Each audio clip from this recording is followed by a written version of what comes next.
Shalom saudara-saudara, sebelum mengakhiri aktivitas malam ini, mari bersama kita merenungkan firman Tuhan. Pada suatu saat, seorang ibu membawa anaknya mendatangi Mahatma Gandhi. Ibu ini bercerita bahwa anaknya suka sekali makan permen.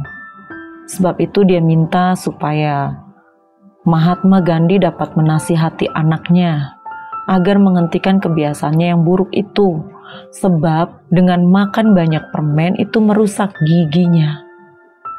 Kemudian Mahatma Gandhi berkata, "Tunggulah 2 minggu lagi. Datanglah ke sini lagi sambil membawa anak ibu." Ibu ini heran, kenapa harus tunggu 2 minggu?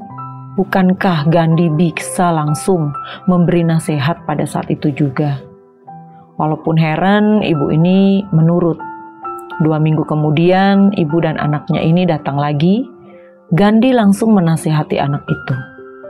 Kemudian dia menyatakan bagaimana buruknya makan permen, lalu menyatakan kepada anak itu, "Kalau kamu mau berhenti, bisa."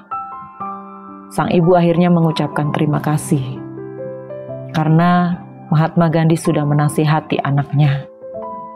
Sebelum pamit, ibu itu masih penasaran. Dia bertanya kenapa dia harus menunggu 2 minggu. Lalu Mahatma Gandhi berkata, "Selama 2 minggu ini, saya berusaha menghilangkan kebiasaan buruk saya.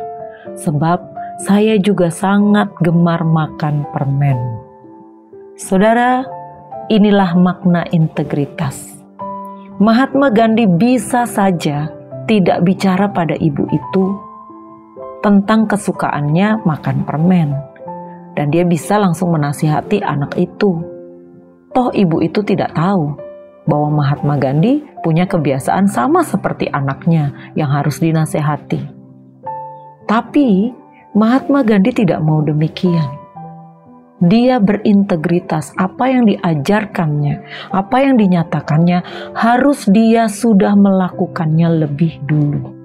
Ada banyak orang suka mengajar, tapi dia sendiri tidak melakukan apa yang dia ajarkan. Ada banyak orang yang menyatakan kebenaran firman Tuhan. Hidupnya di mimbar berbeda dengan hidupnya setelah turun dari mimbar. Tidak ada integritas. Dia menasihati orang untuk tidak melakukan ini dan itu, sementara dia masih hidup di dalam apa yang dia katakan jangan lakukan. 1 Korintus 9 ayat 25 sampai 27 berkata, "Tiap-tiap orang yang turut mengambil bagian dalam pertandingan menguasai dirinya dalam segala hal. Mereka berbuat demikian untuk memperoleh suatu mahkota yang fana, tapi kita untuk memperoleh sesuatu mahkota yang abadi. Sebab itu aku tidak berlari tanpa tujuan, dan aku bukan petinju yang sembarangan saja memukul." Ini perkataan Rasul Paulus kepada jemaat di Korintus.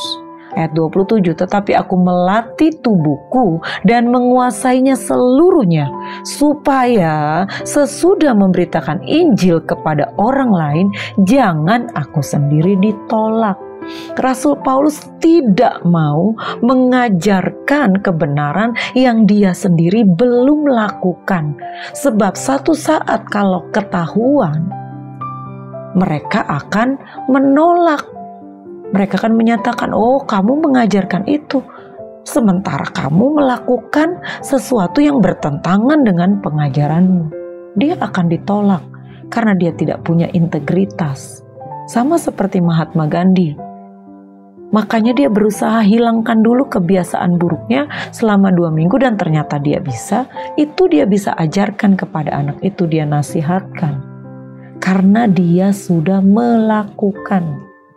Jadi buat kita, biasakanlah ketika kita mengajarkan kebenaran kepada setiap orang. Kita harus sudah lebih dulu menjadi pelaku dari kebenaran itu. Kita harus sudah punya pengalaman yang meyakinkan, melatih diri kita dan menguasai diri kita dalam segala hal untuk menjadi pelaku dari setiap kebenaran firman Tuhan yang kita ajarkan. Selamat malam, selamat beristirahat. Tuhan Yesus memberkati.